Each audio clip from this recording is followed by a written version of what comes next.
As a manager, you spend countless hours creating schedules, cross-checking shifts, and coordinating coverage. It's a tough juggling act, especially when much of the work is manual.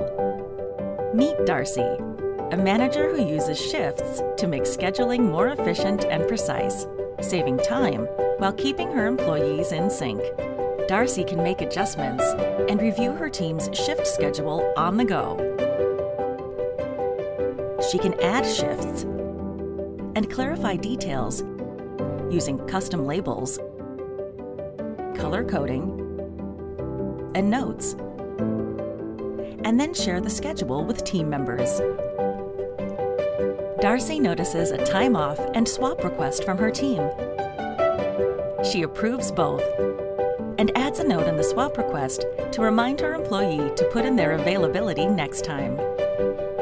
With shifts, it's easy for managers to perfect the act of scheduling, saving time to focus on bigger things and stay on the move.